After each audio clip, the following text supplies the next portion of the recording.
আলোটেক চ্যানেলে সবাইকে স্বাগতম। আজকে আমরা নতুন একটা সার্ভিসিং নিয়ে আসলাম। সেটা হচ্ছে এই যে পিসিটা, এই পিসিটা কাস্টমার নিয়ে আসছে। এটা যে ডিসপ্লে আসতেছে না, অন হয়েছে, দেখেন এই যে এখানে কোনো কিবোর্ডের লাইন পাচ্ছে না, তার মানে ডিসপ্লে আউটপুট হচ্ছে না। তো এটা কিভাবে সমাধান করা যায় সেটা আজকে আমরা দেখাবো। এই যে পাওয়ার দিলে অন হচ্ছে না। তো এই প্রথমে আমরা এই সমস্ত সমস্যা হলে আমরা এসএসডি অথবা হার্ড ডিস্কের যে লাইন থাকবে এটা আমরা খুলে, এখন আমরা পাওয়ারটা অফ করে দিব, এসএসডি লাইনটা খুলে নিব। তো প্রথমে আমরা হচ্ছে র্যাম দুইটা একটু পরিষ্কার করে নিব। অনেক সময় র্যামের কারণে এই জিনিসটা হয়।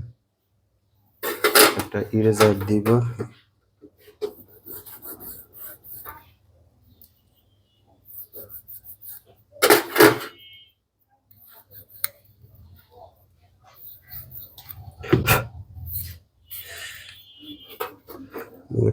একটা র্যাম লাগাবো, দুইটা লাগাবো না, একটা র্যাম লাগিয়ে জাস্ট পিসিটা অন করব।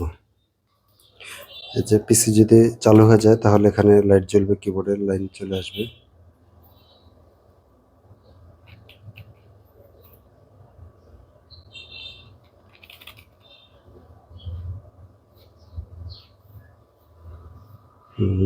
আসতেছে না।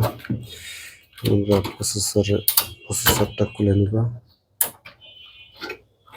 দেখব প্রসেসরটা গরম হয় কিনা।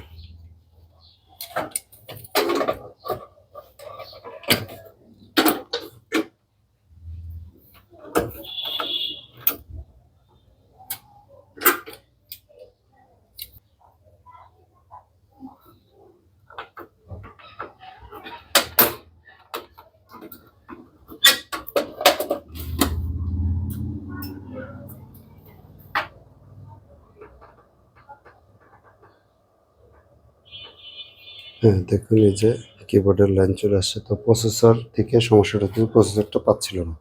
তো এভাবে সহজে সমাধান করে ফেলতে পারেন যে কোনো পিসি আপনারা। তো এটা আমরা অফ করে এটা ইনস্টল করে দিব। ভিডিওটি ভালো লাগলে অবশ্যই লাইক করবেন, শেয়ার করবেন এবং আমাদের চ্যানেল নতুন হলে অবশ্যই চ্যানেলটিকে সাবস্ক্রাইব করে দেবেন। সার্ভিসিং সম্পর্কিত কোনো তথ্য জানতে চাইলে অবশ্যই কমেন্ট করবেন। সে পর্যন্ত সুস্থ থাকুন, ভালো থাকুন, আল্লাহ হাফেজ।